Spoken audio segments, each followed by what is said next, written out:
सुबह के समय कुछ जानवर जंगल में टहलने के लिए जा रहे थे कि तभी रास्ते में उन्हें गाय और एक गधा मरा पड़ा दिखाई देता है। उन्हें किसी ने बुरी तरह से मारा हुआ था। सभी जानवर उनको देखकर बहुत डर गए थे कि तभी वहीं पर जंगल के राजा बंटी बाघ वहीं पहुंचते हैं। गाय और गधे को मरा हुआ देख बाघ बोला, अरे ये सब किसने किया? इनको इतनी बेरहमी से किसने मारा? किसने किया ये सब? बताओ मुझे। पता नहीं महाराज, ये सब किसने किया? हम तो जंगल में टहलने के लिए जा रहे थे, तब हमने ये सब देखा। इसी तरह अगले दिन एक मादा भालू भागती हुई बाघ के पास आती है और बोलती है, महाराज महाराज, पता नहीं किस जालिम ने मेरे बच्चे को बड़ी बेरहमी से मार डाला। तब बंटी बाघ मादा भालू के घर जाकर देखता है तो किसी ने उसके बच्चे को भी उसी बुरी तरह से मारा हुआ था जैसे गधे और गाय को। बाघ को भी अब कुछ समझ नहीं आ रहा था कि आखिर ये सब कौन कर रहा है। तब कुछ देर बाद सभी जानवर एक जगह इकट्ठे होते हैं और उसी बारे में बात करते हैं। अरे भाइयों, ये सब हो क्या रहा है? रोज रात को न जाने कौन जानवरों को मार डालता है। हाँ बहन, पता नहीं ये सब करता कौन है, और महाराज बाघ को भी अभी तक कोई सबूत नहीं मिला। भाइयों, आज रात हमें छिपकर देखना चाहिए कि ये सब करता कौन है। हाँ गोरिल्ला, तुम बिल्कुल सही कहते हो। आज रात हम सब छिपकर ये देखेंगे। तब सभी जानवरों ने ऐसा ही किया। आज रात कोई जानवर नहीं सोया। आज सभी जानवरों ने ठान ली थी कि आज उसे पकड़कर ही रहेंगे, जो भी ये सब कर रहा है। कुछ देर बाद गाय, भालू और गोरिल्ला देखते हैं कि महाराज बंटी एक ज़ॉम्बी सफेद शेर में बदल गए। यह सब देख जानवरों के तो पसीने छूट जाते हैं और वो सब डर के मारे जाकर छिप जाते हैं। सुबह होने पर बाघ अपने असली रूप में आ जाता है और रात जो उसके साथ हुआ उसे कुछ याद नहीं रहता। लेकिन एक बाघ कैसे बदल गया एक ज़ॉम्बी शेर में, ये सब जानने के लिए हम आपको कुछ पीछे ले चलते हैं। जंगल का राजा बंटी बाघ अपनी पत्नी बाघिन के साथ बहुत खुशी से रहता था और अपनी प्रजा का भी बहुत अच्छे से ख्याल रखता था। इसी जंगल में एक सफेद शेर भी रहता था। वह इस जंगल का राजा बनकर इस जंगल पर राज करना चाहता था। एक बार बाघिन बंटी बाघ से कहती है, सुनो बंटी महाराज, मुझे बहुत जोरों से प्यास लगी है, मैं अभी पानी पी कर आती हूँ।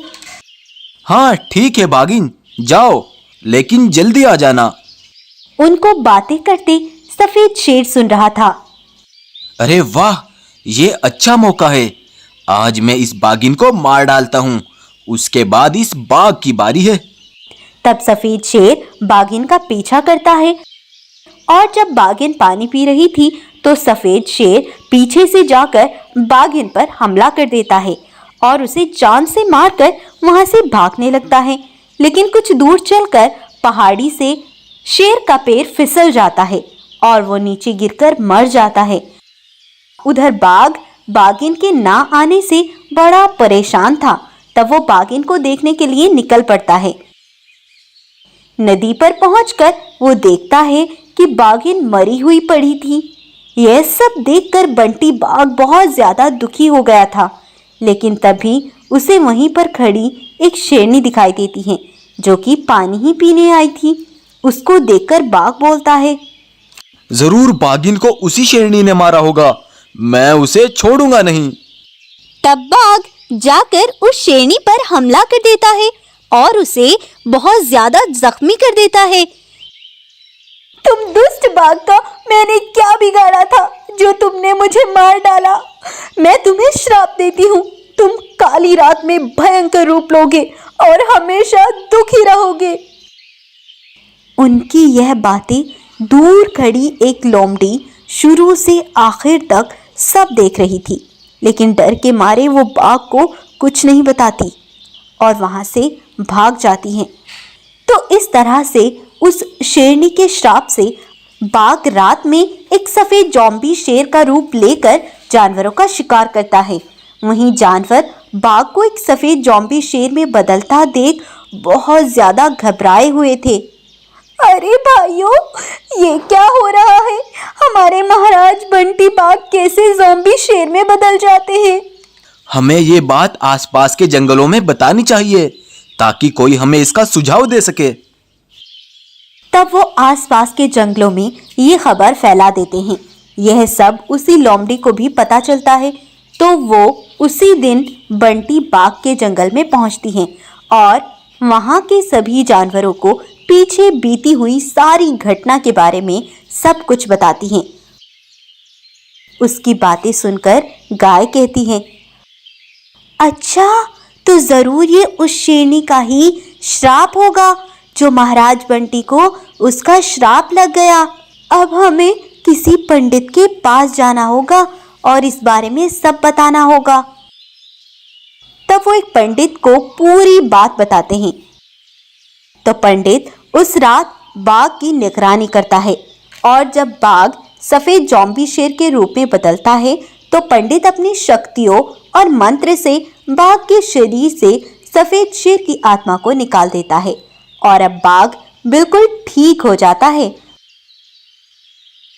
और फिर से सभी जानवरों के साथ खुशी खुशी रहने लगता है। एक जंगल में दो भाई रहा करते थे। छोटे भाई का नाम रुद्र और बड़े भाई का नाम था शिवा। छोटा भाई थोड़ा कम दिमाग वाला था। वो जल्दी ही किसी की भी बातों में आ जाया करता था, लेकिन शिवा बड़ा होशियार और चतुर था। उनके माता पिता उनके बचपन में ही मर गए थे, इसीलिए वह दोनों अकेले रहा करते थे। उनके जंगल का राजा था एक बाघ, जो कि बाहर से तो बड़ा अच्छा बनता था, लेकिन अंदर से बड़ा जंगली, जालिम और खुदगर्ज था। एक बार उसी जंगल में रहने वाली एक शेरनी अपने नन्हे से बच्चे को जन्म देती है, तो उसको देखने के लिए रुद्र और शिवा दोनों जाते हैं।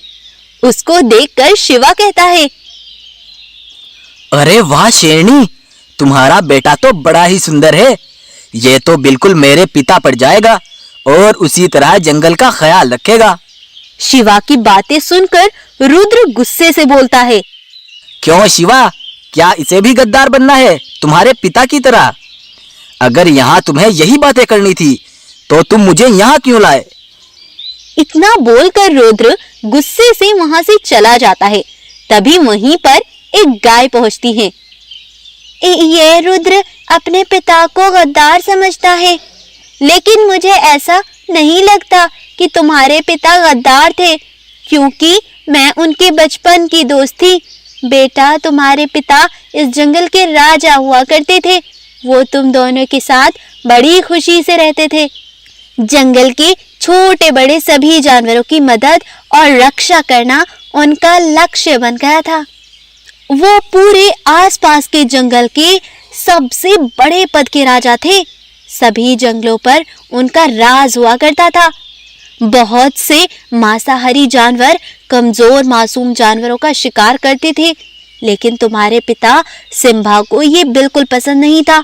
तो उन्होंने सभी जंगल के राजाओं को बुलाया और उनसे बोले, सुनो सभी जंगल के राजाओं, मैंने एक फैसला किया है और मेरा फैसला सबको मानना पड़ेगा। जो मेरा हुक्म नहीं मानेगा उसकी सजा मौत होगी। आखिर महाराज, वो कौन सा फैसला है? मैंने फैसला किया है कि आज से सभी मांसाहारी जानवरों को भी शाकाहारी बनना पड़ेगा।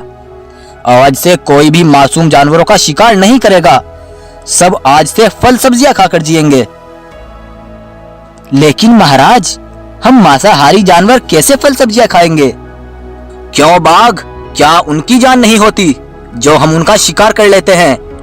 आज से सभी मांसाहारी जानवर शाकाहारी बन के जिएंगे और मासूम जानवरों के साथ मिलकर रहेंगे।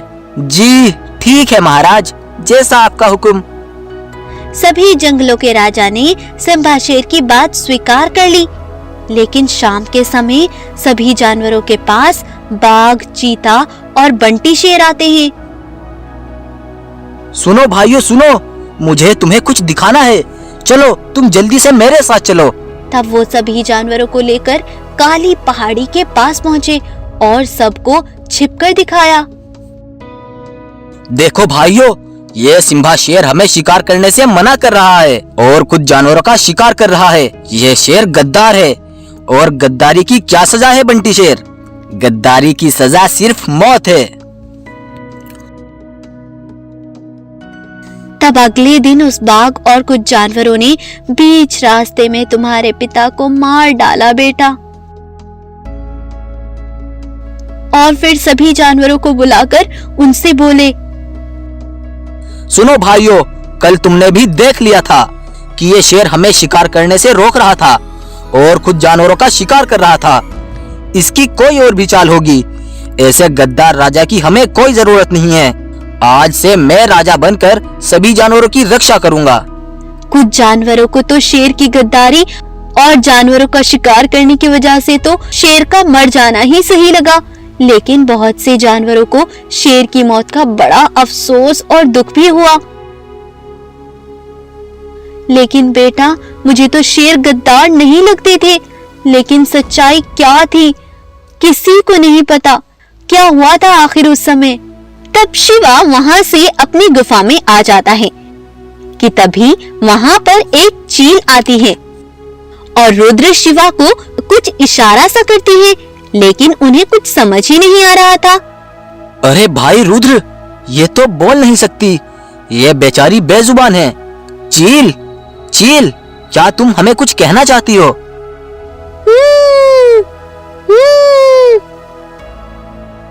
चील के इशारे देख वो उसके पीछे पीछे चलने लगते हैं।